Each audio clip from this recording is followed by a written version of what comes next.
Well, Director, ano po yung pinaka-crucial na proof na nag-uugnay sa mag-ina ni dating Congressman Mike Defensor dito sa human trafficking operation sa ginawa niyong raid sa Pasig?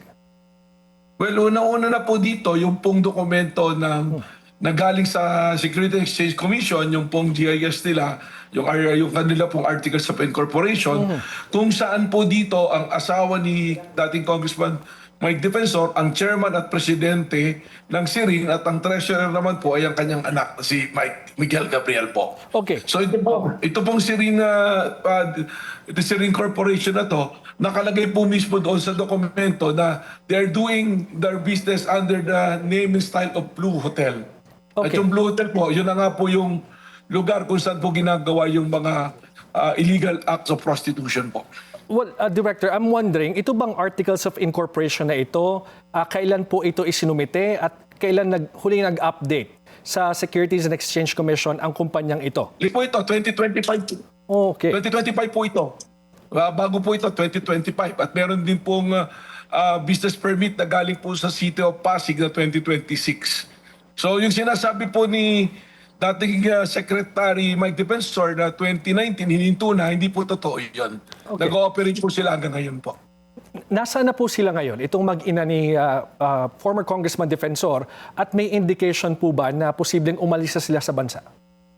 Well, hindi ko po alam yan, pero na-file na po yung kaso sa kanila at siguro naman naharapin po nila ito dahil meron naman sila mga sinasabing depensa. So maganda po, mabanggit po ito dun po sa ating po prosecution ng Pasig City prosecutors po.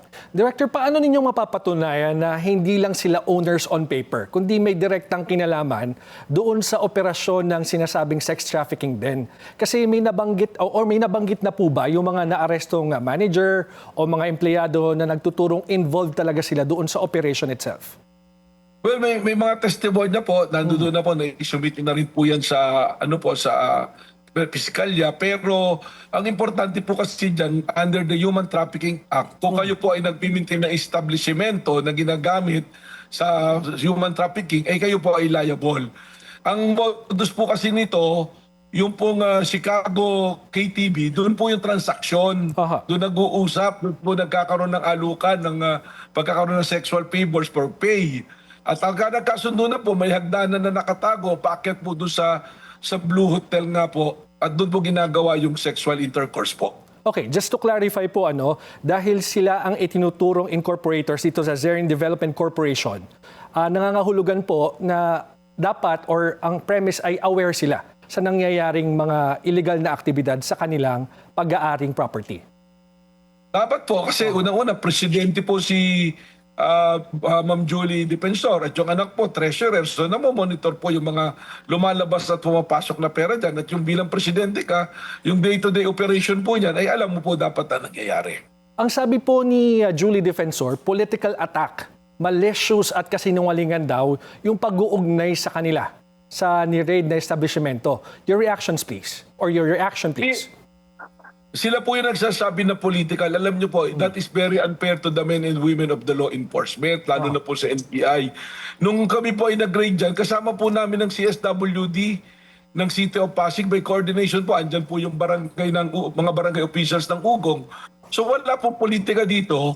Sila po ang isa sarili nila na gumawa ng ganyang bagay. At kami po sa NBI, ang mandato po namin ay hulihin at pananagutin sa batas ang mga tumagawa po ng illegal na bagay po. Kasi minsan po hindi may iwasang mabigyan ng kulay dahil nga kilalang kritiko ng administrasyon itong si former Congressman Mike Defensor. Paano niyo sinisiguro na walang pamumulitika sa insidenteng ito? Well, malinaw naman po. Ang ebidensya nagsasabi po. So paano po magkakaroon ng politika? So maganda po sagutin at ipaliwanag po sa tamang forum. At wag lagi sabihin at ilihis lang na politika ito. At saka sinasabi, dinamay po ang asawa at anak, hindi po naman tayo ang naglagay sa posisyon na yan, kundi sila po, pumasok po sila sa ganyang gawain. At kami naman po, yung mandato naming hulihin at pananagutin ang gumagawa ng mga illegal na bagay, lalong-lalo na po itong human trafficking, napakabigat po na kaso, ay gagawin po namin yung mandato po namin. Bilang resulta ho nung raid, mahigit 50 babae yung nasagip sa operasyon ninyo, no? Ito po ba ay isolated case lang o may mas malaki pa kayong network na tinitingnan? Marami po kaming tinitingnan. Actually, sinasabi niya na nangyayaring ganyan na ginagawa.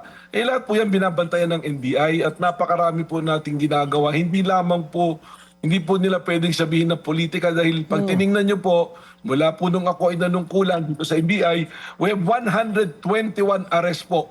Marami po kaming operation, 121 successful operations. Iba-ibang kaso po yung ginawa natin po dyan.